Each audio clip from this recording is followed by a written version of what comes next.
He asked me to keep things as friends with benefits while he decided whether he wanted to stay with her. I cut everything off completely, friendship included. Now he's made it clear he doesn't want her either, and she ended up losing everything: no support, no partner, and none of the safety net she thought she had secured. If someone told me this story, I wouldn't believe it. Because no one imagines that the person beside you could propose something so selfish, so calculated, and still expect you to smile and accept it. What came after that request was such a massive collapse that it still feels like a movie script. I met Kelly during our last year at Boston University. It was in one of those huge lecture halls where she always sat 3 rows ahead, raising her hand with confidence to answer questions that made the professors smile. I, on the other hand, spent entire nights in the civil engineering lab testing concrete samples and designing bridge models. She floated effortlessly through her communications courses, dreaming of becoming the next big TV journalist. We started dating after I helped her move furniture into her off-campus apartment. She told me I had steady hands and an even steadier heart. That should have been my first warning. To her, I was the definition of stability, reliability, and safety. After graduation, most of our friends scattered across the country for new opportunities. But Kelly landed her dream job at a news station in Philadelphia. I followed her without thinking twice, even though I had received a solid offer in Miami from an international construction firm. It was a position that would have put me on the path to global projects and a 6-figure salary within a few years, but I gave it up because she looked at me with those big eyes and said, "I can't do this without you, Patrick. You're my person." So I accepted a much more modest job as a structural engineer at a regional company in Philadelphia. I convinced myself that building a life with the woman I loved mattered more than building skyscrapers in Florida. We found a row house in a historic neighborhood with creaky floors and exposed brick, what she called authentic charm. I saw structural flaws, but I spent my weekends renovating it anyway. I remodeled the bathroom, installed the light fixtures she found on Pinterest, and painted the bedroom sage green because she'd seen that color in an influencer's apartment. Meanwhile, she filmed everything for her growing Instagram audience about building a life from scratch. 8 months later, everything crashed. Massive layoffs at the station. Kelly was out. I watched her confidence crumble instantly. The migraines started almost right away, so intense she spent entire days in the dark bedroom. Suddenly, I wasn't just her partner. I was her only source of support. I offered to cover everything. I worked double shifts, took weekend consulting projects, whatever it took to pay the rent while she searched for a job. Her doctor recommended acupuncture, $110 per session, twice a week, not covered by insurance. I paid without complaining, even though it hurt to watch the money disappear so fast. I even sold my Ducati motorcycle, the one I restored in college, the symbol of my freedom, just to secure 3 months of expenses. She cried when she found out, leaned against my chest, and whispered, "You're my anchor in the storm, Patrick. I don't know what I'd do without you." I clung to those words like a mantra through the 60-hour workweeks and the lonely nights when she could barely speak from stress. I truly believed every sacrifice was an investment in our future. While she searched for jobs online, I secretly visited a local jeweler to design a princess-cut diamond engagement ring. I planned to engrave an anchor on the inside of the band. I had a savings account she knew nothing about, where I put aside $200 from every paycheck. I dreamed of surprising her with weekend trips and rooftop dinners. I even practiced the proposal in my truck during lunch breaks, imagining her happy tears and the certainty that our struggles had made us stronger. Looking back now, I realize how naive I was. I mistook dependence for devotion, gratitude for love. I believed "you're my anchor" meant "you're my choice." I exhausted myself being her stability, not noticing she was already craving something different. Adventure instead of security. Passion instead of consistency. At the time, I was still fully committed to our future, while she was already planning her exit strategy. 4 months after the layoff, she got a better job at a digital media company. I celebrated with a fancy steakhouse dinner. We toasted to her strength and to new beginnings. It seemed perfect: better pay, more creative freedom, opportunities to build her personal brand. But almost immediately, something changed in her. It was like that job gave her permission to reinvent herself completely. She became obsessed with creating content for TikTok and Instagram. She was always filming, always talking about living authentically and finding your truth. Meanwhile, our real life felt hollow, almost like a performance. I came home exhausted from supervising construction sites only to find the living room full of lights and her recording the same video 30 times. She would ask me to stay quiet because my footsteps ruined her audio. Our home stopped being a home and became a fully staged studio for her digital fiction. She placed books she had never read on the coffee table, made elaborate coffees only to throw them away after photographing them, and bought decorative pillows that looked great on camera but were impossible to sit on. That's when she started mentioning Connor. At first, it sounded like just another co-worker's name, but soon she said it so often I could have written his biography. He was a creative director at a partner agency, someone with experience working on major brand campaigns. Kelly talked about his rock climbing trips in Colorado with such nostalgic admiration it twisted my stomach. One night, she even showed me Connor's Instagram profile, scrolling through his photos with excitement. There he was, hanging off cliffs, posing in mountain landscapes, writing motivational captions about what it meant to truly live. "This is the kind of person who really makes the most of life, you know," she said. "Not someone who just exists." I looked at the screen, then at her, wondering what that made me. Apparently, I was the one who merely existed, the man in work boots and a safety vest building real structures while Connor took selfies in scenic locations. The changes in Kelly started subtly, so much so that at first I convinced myself it was all in my head. But engineers know how to recognize patterns, and she was showing too many of them. She started putting on more makeup for work, using contouring techniques and shimmering highlighters she used to save for special occasions. Her morning routine, which used to take 20 minutes, suddenly stretched past an hour. Her wardrobe changed to $120 leggings, $80 sports bras, designer sneakers that cost more than my work boots. None of it matched her new salary, yet the clothes kept appearing in her closet. When she came home, I started noticing different scents on her. It wasn't the usual cheap gym spray, it was an expensive men's cologne that lingered on her neck and wrists. When I mentioned it, she brushed it off with quick explanations, hugs at the office, crowded elevators. Excuses repeated with an increasingly irritated tone. The networking events also started innocently enough. They were Sunday breakfasts that gradually stretched into afternoons, then evenings. Once, she even came home close to midnight with flushed cheeks and a tangled explanation about impromptu coworker meetings. Our intimacy, which had always been a strong pillar of our relationship, became scarce and mechanical. She blamed exhaustion or headaches, even though I'd find her scrolling through LinkedIn at 2 a.m, obsessively checking Connor's profile, studying his career path like it was a map to her future. Desperate to reconnect, I planned surprise dates at our favorite restaurants. I suggested weekend getaways and even looked up couples' activities. Once, I proposed camping in the Poconos, a plan we'd talked about since moving to Philadelphia. She looked at me as if I'd suggested sleeping in a dumpster. "Camping, Patrick, seriously," she said without lifting her eyes from her phone. "You don't understand the demands of the creative industry. I need to be present in those circles to advance my career. Connor always says 80% of success is networking, and he's already where I want to be." Her speech became full of borrowed lines from him. Connor thinks. Connor says. Connor believes. Little by little, his voice became the one dominating our home, while mine faded into background noise. One quiet night, I suggested going to couples therapy.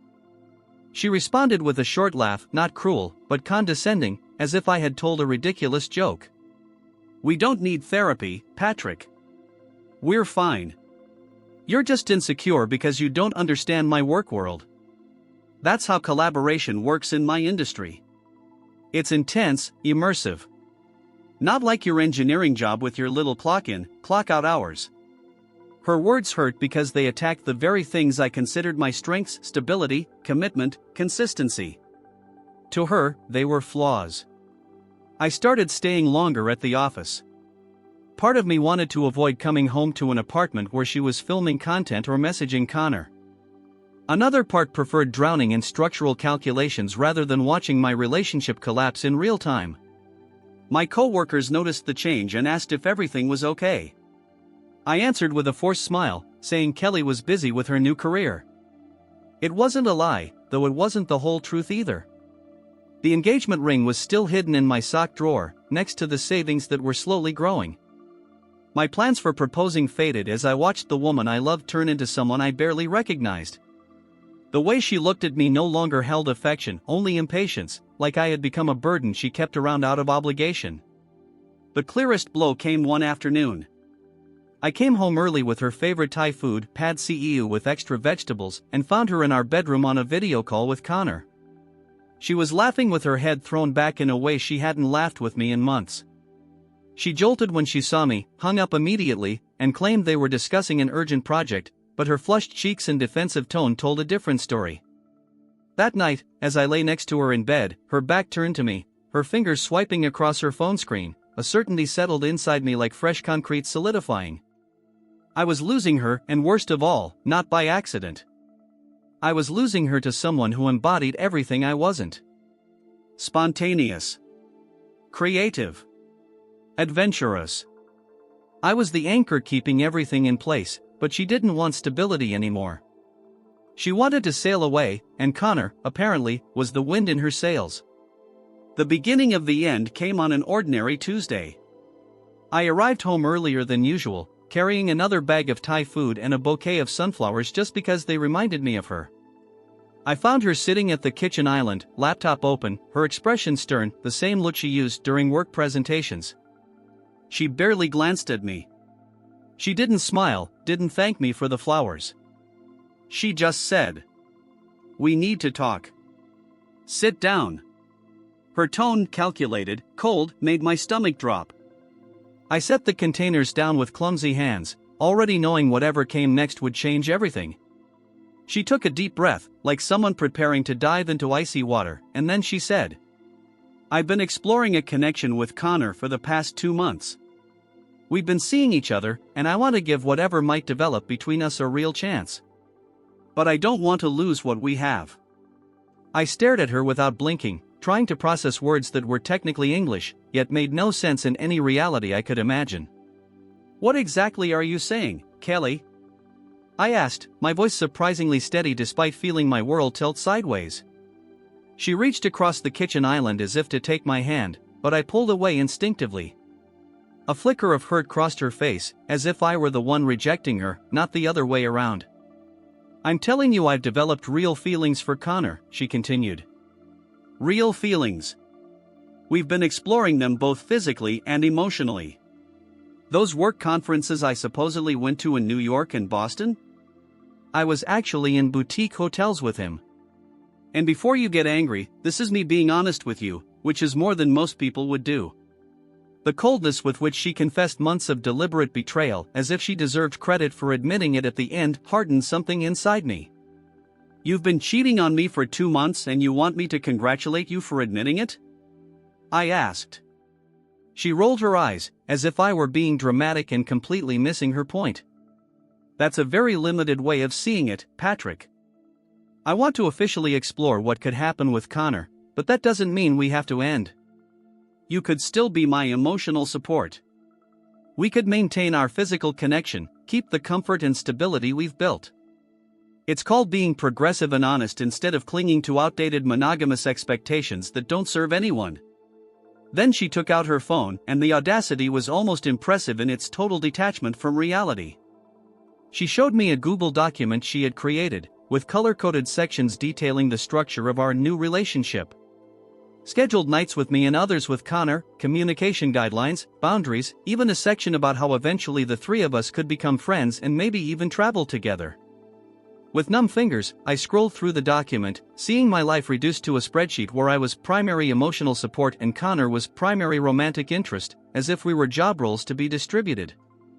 "This is insane," I finally said, pushing the phone back toward her. "You cannot seriously expect me to agree to this." Her expression hardened, the brief vulnerability replaced by irritation and entitlement. "Why not? Lots of people have polyamorous arrangements. There are podcasts, articles in major publications. You're closing your mind because you're afraid of losing me, but you don't have to. You can keep me in your life, just in a different capacity. The way she said it, like she was doing me a favor, like I should be grateful for the chance to watch her build a life with someone else while I provided emotional and physical support at her convenience, made me realize I had never truly known her at all. And what about what I want? I asked.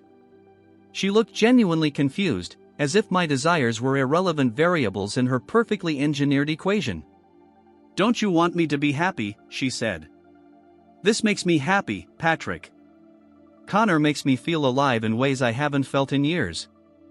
He's spontaneous and passionate. He sees possibilities everywhere. With you, everything is so planned, measured, and safe. I need both things, his fire and your stability. She was smiling now, getting excited by her own speech like a salesperson who just found the perfect angle. Think about it. We'd still live together, we'd still share Netflix, you could keep your console here. I'd even be okay with you seeing other people casually, as long as they understand that I'm your primary partner. This could work, Patrick. We could be pioneers of modern relationships. I sat there, absorbing the full scope of her proposal. Months of planning turned into some kind of PowerPoint presentation so she could have her cake and eat it too. And something inside me snapped, not dramatically, but cleanly, like a beam finally giving way under too much load. A rapid montage of memories flashed through my mind. Turning down the transfer to Miami. Selling my motorcycle. Working double shifts. Missing my brother's destination wedding in Mexico because we couldn't afford my flight after she was laid off. Hundreds of small moments where I chose her needs over mine because I believed we were building something together. You're offering me access to Netflix and a place to keep my console as compensation for watching you sleep with another man while using me as your emotional dumping ground? I said. She frowned at my choice of words, as if the problem were my tone and not the obscene situation she was proposing. Put that way, it sounds terrible, she replied. But I had already stood up, the chair scraping against the floor with a sound that felt final. I looked at her, sitting there with her color-coded document, her progressive relationship theories, her complete lack of awareness about what she had just destroyed. All I felt was a deep exhaustion, a quiet disappointment in who she had become, or maybe in who she had always been beneath the facade. Is this who you are? I asked, not expecting an answer. Someone who plans a double life in spreadsheets and calls it honesty, who thinks accessories and streaming services are a fair trade for loyalty and respect? She stood as well, following me as I walked toward the bedroom.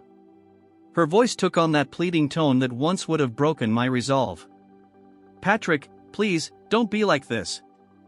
I'm trying to find a solution where nobody gets hurt. Don't you see? This way everyone gets what they need. You're being selfish for wanting me all to yourself when I'm offering you a relationship that could work for all of us. I stopped in the doorway of the bedroom. She was close enough that I could smell something that didn't belong in our routine, a masculine cologne on her clothes, a scent that felt foreign and invasive, confirming what I already knew but didn't want to accept. Her eyes were full of desperation, but not the fear of losing me as a person, only the terror of losing the security I represented. And in that moment, I understood everything. It's over, Kelly, I said, my voice firm, steady, as if those words had been building in my throat for months. I went to the closet and began pulling out my clothes, folding each item neatly, methodically, like muscle memory guiding my movements while my mind struggled to process the absurd nightmare my life had become. She followed me around the apartment as I dismantled our shared life piece by piece with the same discipline and precision I used to design structures and calculate loads. Her reaction swung like a pendulum, first denial, then anger, then desperate negotiations. You don't mean this, you're just upset, she said as I removed my things from the bathroom, leaving behind the expensive bottles and creams I had bought for her. Rage twisted her expression when I started unplugging my video game console. This is ridiculous. You're being childish. This is emotional blackmail, she shouted. But I stayed silent, carefully wrapping the cables. My hands were steady, even as my heart pounded like a hammer in my chest. I turned on my phone and, with a few taps, transferred the electricity, water, and internet accounts to her name. Every click, every confirmation, every digital signature hit with the weight of an unwritten divorce. Seeing that nothing was stopping me, Kelly began offering desperate promises that sounded more like empty excuses than real solutions. I'll forget Connor. Really? I'll block him right now. We can do therapy, we can start over. I shook my head in silence as I pulled my old engineering books from the shelf, the same books that had kept me company during countless sleepless nights when she had been in boutique hotels with another man. Then I called Sean, my best friend from college in Jersey. As soon as I gave him the short version of what had happened, he went quiet. I'm on my way. I'll be there tonight, he said, with a calmness that offered more support than any advice ever could. Kelly tried to snatch the phone from my hand. Are you seriously choosing Sean's couch over trying to fix this? She snapped. The irony was almost comical in its cruelty. She had already chosen Connor, but it hurt her that I chose a friend's roof over our shared bed. Then came her final move, calculated and dramatic. I'm pregnant. I froze. I looked her straight in the eyes. No. No, you're not. Her face flushed red. Yes, I am. I took a test last week. It's been 6 weeks since we were intimate, Kelly. So there are two options, you're lying, or that child is Connor's. Either way, it's not my responsibility. Her lie fell apart in seconds. No more fake tears, no more pleading. She switched strategies again, this time to threats. I'm going to tell everyone you were controlling. I'll post that I suffered emotional abuse. Did you know I have 50,000 followers? I'm going to destroy you. I didn't respond. I zipped up my duffel bag, grabbed my laptop, and walked out the door, leaving behind 3 years of belongings that had become nothing more than contaminated ruins of a broken story. On the table I left the receipts for the engagement ring, my silent way of recording the dreams that were never shared. Next to them rested one of her color-coded Google documents, filled with life plans that had never been mutual. That same night, before midnight, I blocked every avenue of contact, her number, Instagram, Facebook, LinkedIn, everything. Sean opened his apartment door with a beer in his hand and a silence that spoke louder than 1,000 clichés. I didn't need speeches, I just needed to exist somewhere that wasn't imploding. The week that followed was almost a military operation. On Wednesday, exactly at 10 a.m., while she was locked in a team meeting, I hired movers to collect every last object I had paid for. When it was done, I closed our joint bank account after carefully calculating my contributions and transferring my share to a new bank. Then I sent a short email to the landlord. Please remove Patrick from the lease. Effective immediately. Kelly's reactions came like a chaotic storm, dozens of messages from unknown numbers, emails from newly created accounts, even forms submitted through my company's website. But I was no longer her foundation, no longer the support beam she leaned on while using me as a living database of favors and stability. That Friday, I found myself living in a strange paradox, technically homeless under Sean's roof, officially single, but carrying the weight of grief dragging through my chest. My engineer brain tried to pinpoint the exact moment of structural failure. Where had everything cracked? But maybe that was the wrong question. Maybe the truth was simpler. There had never been solid foundations. Maybe from the beginning everything had been built on my effort and her convenience. And like any poorly designed structure, the inevitable had happened. Total collapse. I spent 2 weeks on Sean's couch in Jersey City. I barely slept, replaying every conversation, every look, every red flag I had chosen to ignore to avoid facing the truth. Sean never pushed me to talk. He just left a coffee on the table every morning and beer in the fridge every night. That quiet consistency meant more than any hollow attempt at comfort. But on the 10th day, he caught me at 3 a.m. scrolling through old photos of Kelly and me. He took the phone from my hands and said firmly, "Tomorrow you have an appointment with someone, a therapist. I'm paying. It's not optional." And that's how I met Dr. Elizabeth Chin, a specialist in betrayal trauma. In the first session, she asked me to describe what I had lost and I broke down. I didn't just talk about Kelly. I talked about the future I had imagined with her, the wedding I had mentally planned, the names of children who would never exist, the entire life I had designed in blueprints that would never be built. She listened patiently, without judgment, and then said something that hit me hard. "You're grieving not the relationship itself, but the investment you made in it, Patrick. And that's valid. But tell me, would you pour more concrete into a foundation you already know is cracked?" The metaphor was undeniable for anyone who understood engineering. Slowly, I began to understand. The energy I was wasting mourning what Kelly destroyed needed to be redirected toward myself, toward the task of rebuilding. And so I threw myself into work with a dedication I hadn't felt in years. I started accepting projects I used to avoid because they required travel or too many overtime hours, always incompatible with Kelly's demands and schedule. There was a bridge renovation in Reading needing an urgent structural evaluation. A shopping center in Allentown with serious foundation issues. A highway overpass that required weekend inspections. I took all those assignments without hesitation, throwing myself into load calculations and structural assessments where the only problems were mathematical and therefore completely predictable. My supervisor, Michael Chen, noticed quickly. He called me into his office right after I submitted my third major project in just 2 weeks.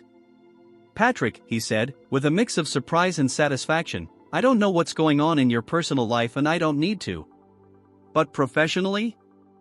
This is the engineer I hired 3 years ago. The one who was hungry to grow. The one who shined before he got too comfortable." He paused, choosing his next words carefully. "We're expanding the Austin office. We need a senior structural engineer to lead the team. The position is yours if you want it. I'm offering you a 20% raise, a relocation package, and the chance to build something from the ground up." Austin, Texas. 2,000 miles away from Kelly, from the places we shared, and from the ghost of the person I had become after sacrificing myself on the altar of her ambitions. I didn't need to hear the full list of benefits. I accepted before he finished the sentence. The physical transformation began deliberately, like I was rebuilding myself as if I were the project under inspection. I joined a running group that met at 5:30 a.m. in Liberty State Park. I pushed my body to its limit, running until my mind was too tired to replay old conversations or imagine what Kelly might be doing with Connor. Those runners were an odd mix: professionals, retirees, men and women of all ages. No one asked for my story. They just ran beside me in the darkness before dawn, reminding me that moving forward was possible, even when my legs burned and my lungs screamed. I cut my hair into a sharper style, short on the sides with intentional texture on top, far from the unkempt look I used to have. The barber, with a sincere tone, told me I looked 10 years younger, free from the stress that used to weigh down my face. I overhauled my wardrobe too.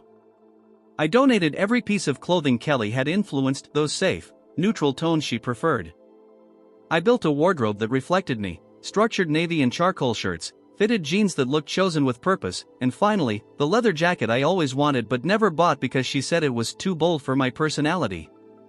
I even signed up for an improv class at a small community theater in Hoboken.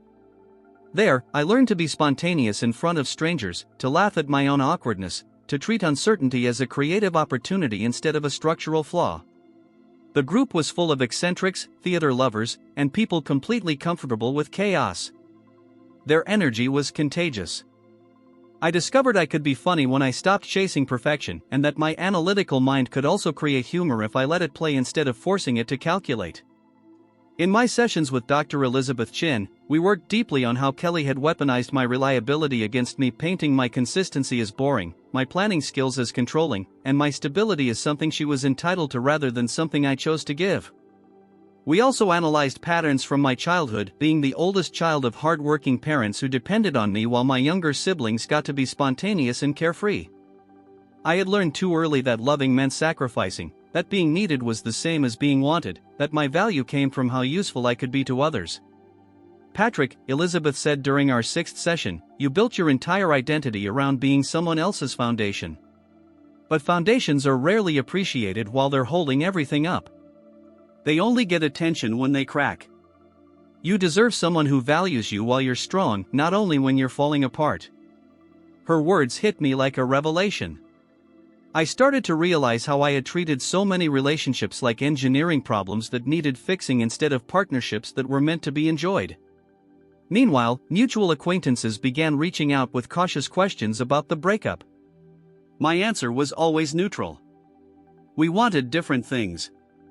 When they pushed, I refused to enter the battlefield of conflicting narratives Kelly was spreading online. Through Sean, I learned she had been posting vague quotes about toxic masculinity and men who can't handle successful women, shaping a version of the story where she was the victim of my supposed insecurity. Her friends filled the comments with cliches about dodging a bullet and finding her worth, creating an alternate reality where I was the villain who couldn't appreciate her growth. I decided to let them believe whatever they wanted. People who truly knew me would understand. And those who didn't simply didn't deserve my energy. My focus was on becoming someone I respected, not on justifying myself to irrelevant people. The truth about Connor reached me about 6 weeks after I left, delivered with that mix of irony and satisfaction only a good friend can offer when life decides to settle its own scores. Sean told me while pouring 2 glasses of whiskey on a random Tuesday afternoon. "Brother, sit down because you're not going to believe this," he said with a restrained smile. Turns out Connor had been dating 2 other women at the same time, one from his own company and another from a client firm. He treated all of them like casual flings, rotating between them depending on his travel schedule and convenience. I took a slow sip of whiskey, letting the burn wash over the strange sense of justice running through me. "How did Kelly find out?" I asked. Sean laughed. "She showed up at his apartment on Friday night with a suitcase in hand, expecting exclusivity. Found him with another woman. And from what I heard, she exploded." Connor not only laughed in her face but also called security to escort her out of the building. And before she even reached the lobby, he had already blocked her everywhere. I sat there silently, savoring the irony. The cycle had completed itself without me lifting a finger. The image of Kelly's humiliation should have brought me some sense of triumph, a bit of divine justice after everything she put me through. But what I actually felt was deep exhaustion, a kind of tired disinterest I didn't expect. Her downfall wasn't surprising, it was the logical result of the choices she kept making. She had always chased whatever looked shiny, whatever offered the illusion of adventure or novelty. Eventually, that was going to blow up in her face. And what she found was exactly what men like Connor offer. Nothing stable. Nothing real. Nothing that could last. And certainly nothing worth destroying both my life and hers for. But karma wasn't finished with her. It didn't stop at her love life, it tore through her career as well. The digital media company she worked for discovered she hadn't just manipulated her public image, she had taken it to a borderline criminal level. For months, she had inflated engagement metrics, bought fake followers, hired bot services for fake views and likes, and used that mirage to justify her salary and maintain her position. It wasn't a harmless administrative issue, it was sustained fraud. Worse, the investigation showed she'd been using company resources for personal gain. Professional cameras, editing software, even the office space, she used all of it to record content she later monetized for herself, violating multiple contractual clauses. The company responded immediately. They fired her on the spot, escorted her out of the building with a cardboard box full of her things, and their legal team sent her a letter demanding she cease all improper use of company assets, warning that continuing would lead to legal action for misappropriation of corporate property. That digital facade she had guarded like treasure, her Instagram account, the same one she prioritized over our relationship, became her biggest liability. Within days, several brands cut ties with her. News of the fake followers spread quickly, and no one wanted to be associated with someone exposed as fraudulent. The confidence she always flaunted turned into visible desperation. Her attempts to contact me after her fall were as pathetic as they were transparent. She messaged me from fake accounts with ridiculous names, obsessively viewed every post I made, from the stories about my running progress to small victories in my improv classes. It was a desperate attempt to remind me she was still lurking. Flowers began appearing at my office too, always sunflowers, the same ones I'd bought her that last night before everything exploded. They came with cards begging for one last conversation, insisting she could explain everything. There was nothing to explain, but she seemed incapable of accepting that. She even showed up at my gym a couple of times, hovering near the entrance hoping to intercept me. The management eventually warned her that if she kept coming, they'd request a restraining order. Every time I saw her, I turned around without hesitation, forcing her to leave or face legal consequences. Then came the Flying Monkeys, mutual friends who, in a suspiciously coordinated fashion, began messaging me with lines that sounded copied from the same script. Jessica, who had never liked me, accused me of being heartless for abandoning someone in crisis.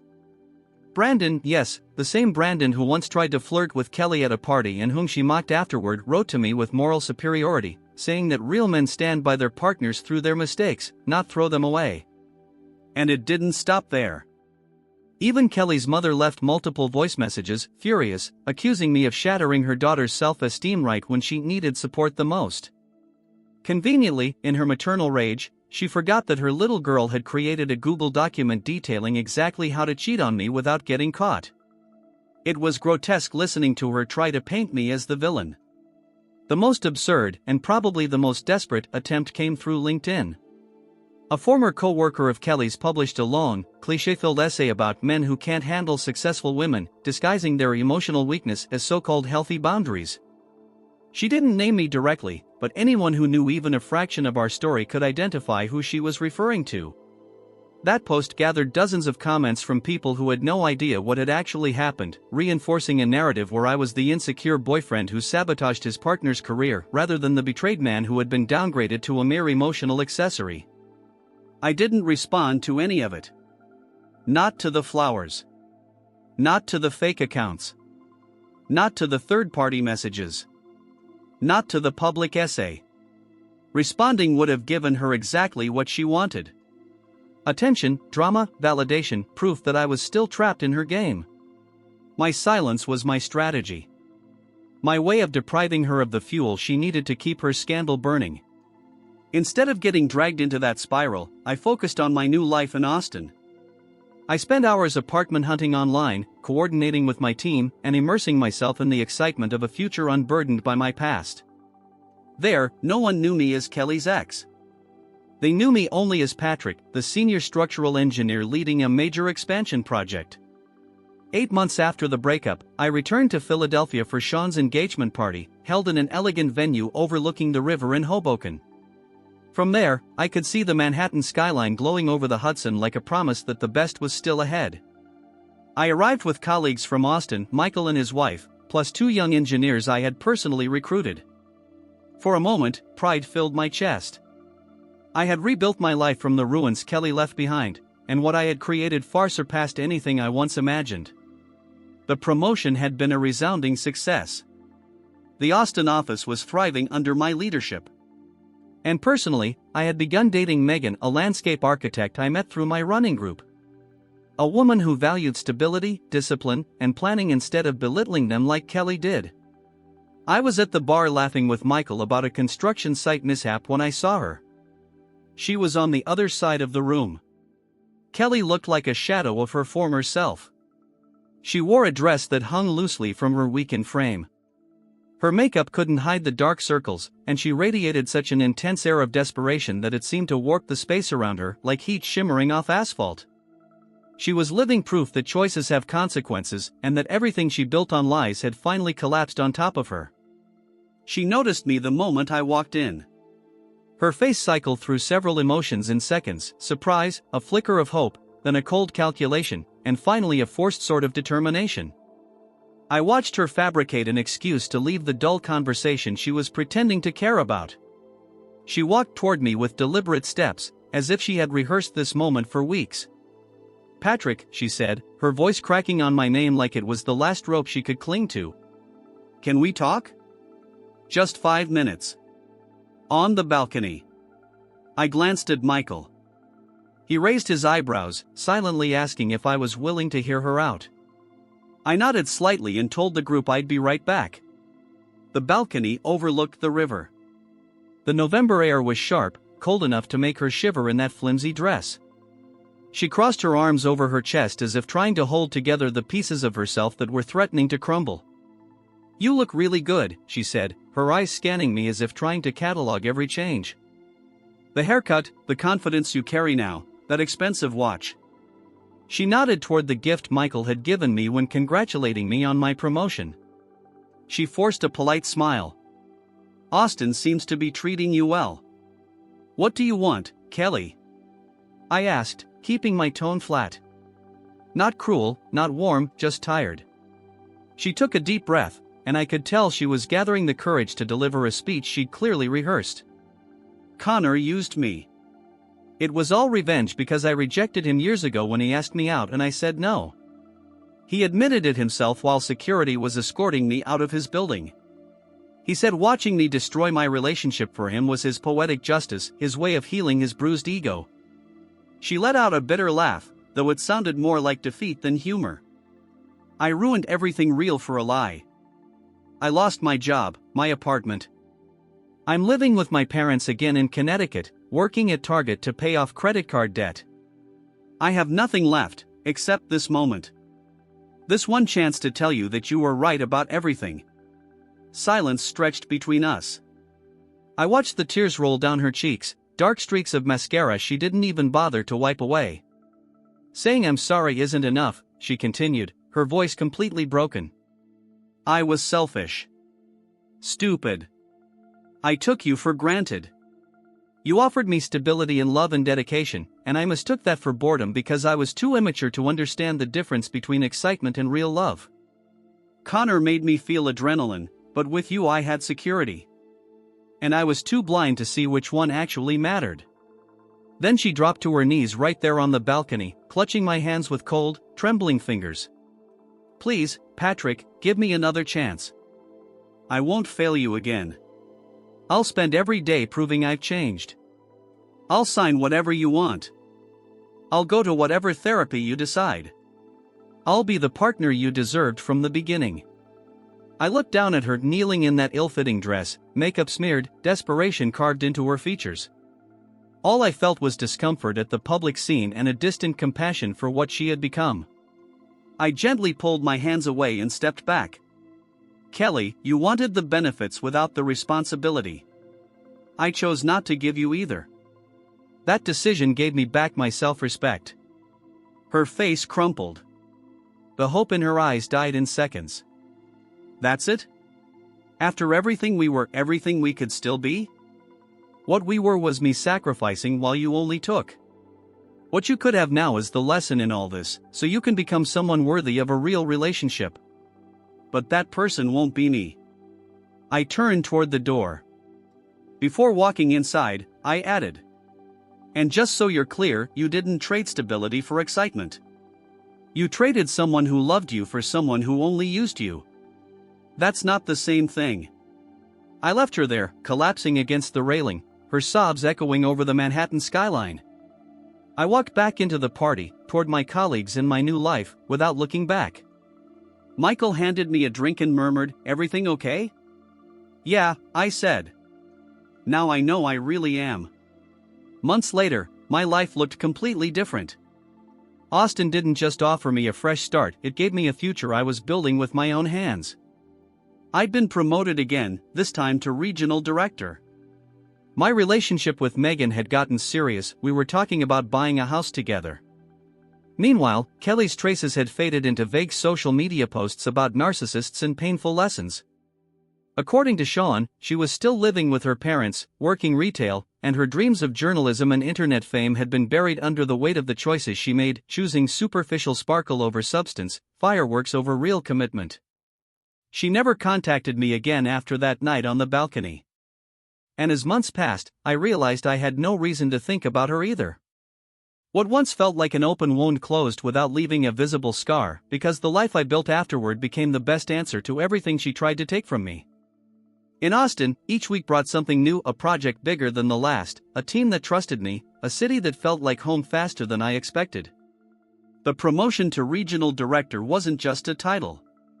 It was confirmation that my work was finally turning into tangible achievements. And the more I grew professionally, the more solid my personal life became. With Megan, the relationship became something solid, one of those bonds that doesn't depend on appearances or empty promises. We started planning trips.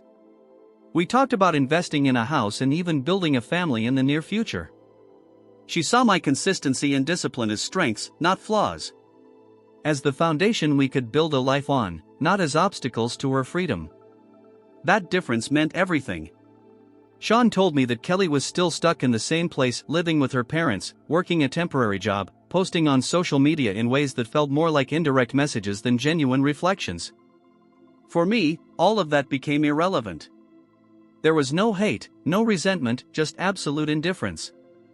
The real revenge was never seeing her ruined. It was realizing that I had learned to distinguish between someone who wanted to use me and someone who genuinely wanted to walk beside me. The last time I thought about her was the day Megan and I placed the first moving box in the living room of our new home. As we unpacked and laughed at the mess around us, I understood that my past had served its purpose. To give me clarity about what I would never accept again, and to push me toward what I truly deserved. That night, as we closed the curtains of our new home, I felt the entire story with Kelly lose all weight. It had become a distant chapter, a powerless memory.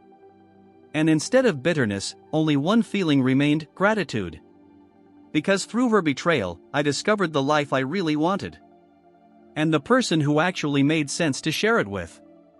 Reddit Relics comment. Honestly, this story is a perfect example of how some people confuse being cared for with being conveniently supported. Patrick was treated like a foundation, not a partner.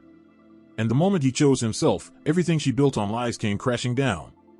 The real victory wasn't watching Kelly fall, it was watching him rebuild his life with someone who truly valued him. In the end, the best revenge is living a life that the person who hurt you would have never helped you build. What about you guys? What would you have done in his place? Would you have listened to Kelly on that balcony or walked away exactly like he did? Let me know your thoughts in the comments.